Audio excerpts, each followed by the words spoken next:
कई बार हम जानबूझकर किसी के बहकावे में आकर गलत काम कर देते हैं, जिसका पछतावा हमें बाद में होता है। आज इस बहुमूल्य कहानी से हम जानेंगे कि जीवन में गलत काम को करने से कैसे बचें, क्योंकि आज जो हम करते हैं उसका परिणाम हमें भविष्य में देखने को मिलता है। और यह आपने अपने आसपास के जीवन में भी देखा होगा कि कोई व्यक्ति गलत काम करता है तो उसका नतीजा भी गलत ही होता है। नारायण पंडित अपने समय के विद्वानों में से सबसे अधिक विद्वान और पूजनीय थे। नगर के बाहर जंगल में उन्होंने अपना आश्रम बना रखा था, जिसमें दूर दूर से विद्यार्थी पढ़ने आते थे। पंडित जी के आश्रम में किसी प्रकार का भेदभाव या ऊंच नीच नहीं होती थी। राजा का बेटा हो या रंग का, सभी को समान रूप से शिक्षा दीक्षा दी जाती थी।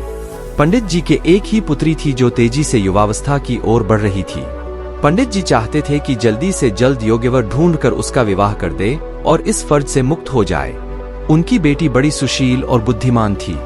पंडित जी ऐसा ही एक बुद्धिमान युवक उसके लिए ढूंढना चाहते थे। एक दिन नारायण पंडित के मन में विचार आया कि क्यों ना मैं अपने सभी शिष्यों की परीक्षा लूं। इन सब में जो भी सबसे अधिक बुद्धिमान होगा उसी से मैं अपनी बेटी की शादी कर दूंगा। दूसरे दिन पंडित जी ने सभी शिष्यों को बुलाकर कहा, देखो शिष्यों, में एक परेशानी में फंस गया हूँ। कैसी परेशानी गुरुजी? धर्मसेन नामक युवक ने पूछा। बात दरअसल ऐसी है कि मेरी बेटी विवाह योग्य हो गई है और आज तक उसके विवाह के लिए मैंने कुछ भी बचा कर नहीं रखा। अब शीघ्र ही मुझे उसका विवाह करना है, जिसके लिए वस्त्र को आभूषण चाहिए। इसमें चिंता की क्या बात है गुरुजी? एक युवक ने कहा, मेरे पिताजी नगर के सेठ है। आपके एक आदेश पर मैं हजारों स्वर्ण मुद्राएं लाकर आपके चरणों में डाल सकता हूँ। दूसरा युवक बोला, नहीं नहीं गुरुजी, आप मुझे आदेश दें, मैं इस राज्य का युवराज हूँ। आपके इशारे पर मैं आपके कदमों में धन का ढेर लगा दूंगा। इसी प्रकार बहुत से युवकों ने अपने समर्थ के अनुसार धन देने की प्रार्थना की, किंतु पंडित जी ने किसी का प्रस्ताव स्वीकार नहीं किया और बोले, नहीं नहीं, इस प्रकार मेरा सारा मान सम्मान धूल में मिल जाएगा। लोग कहेंगे कि नारायण पंडित ने भिक्षा लेकर बेटी के हाथ पीले किए हैं। फिर आप ही कोई रास्ता बताइए गुरुजी कि इस समस्या का समाधान कैसे हो।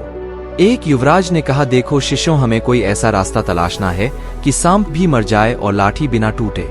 तुम सभी थोड़ा थोड़ा सामान जहां तहां से चोरी करके ले आओ, मगर इस बात का ध्यान रहे कि इस चोरी का किसी को पता नहीं चलना चाहिए। अगर दाएं हाथ से चोरी करो तो बाएं हाथ को भी पता न चले कि क्या चुराया गया है। यह चोरी एकदम गुप्त होनी चाहिए। इस प्रकार तुम्हारे गुरु की लाज बच सकती है। आप चिंता न करें गुरुदेव। सभी शिष्यों ने एक साथ कहा, हम ऐसा ही करेंगे। इस प्रकार सभी शिष्य अपने अपने प्रयासों में लग गए। जो भी शिष्य कोई वस्त्र आभूषण चुरा कर लाता, चुपचाप पंडित जी को दे देता। कुछ ही दिनों में गुरु जी के पास ढेरों चीज एकत्रित हो गई। हर शिष्य द्वारा चुराई गई वस्तु पंडित जी अलग अलग रख रहे थे। कुछ दिन गुजर जाने के बाद पंडित जी ने देखा, लगभग सभी शिष्य कोई ना कोई चीज चुरा कर ले आए हैं, मगर धर्मसेन नामक युवक आज तक कोई चीज नहीं लाया।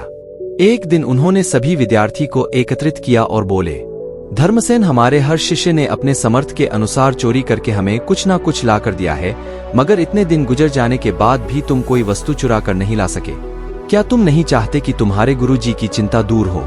चाहता हूँ गुरुदेव, दिल से चाहता हूँ।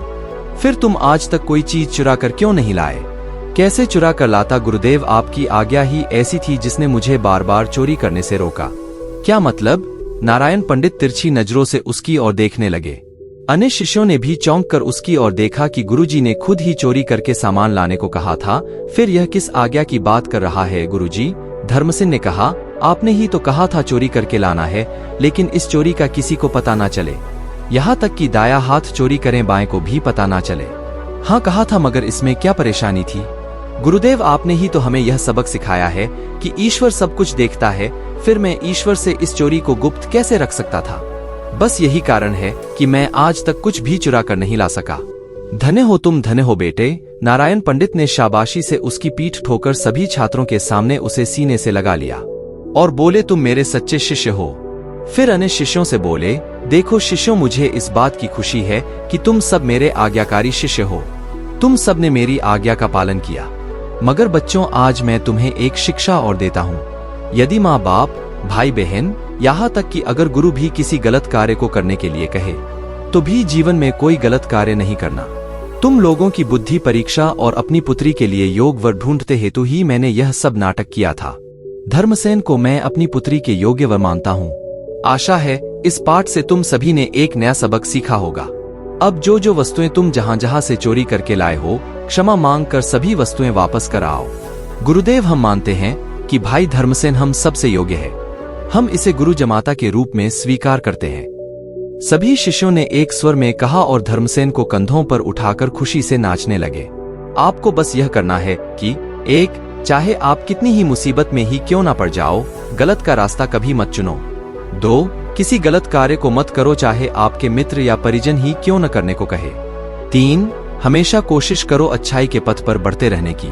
अगर आपको यह वीडियो पसंद आई हो तो इस वीडियो को लाइक और शेयर करें और इस चैनल को सब्सक्राइब करें। धन्यवाद।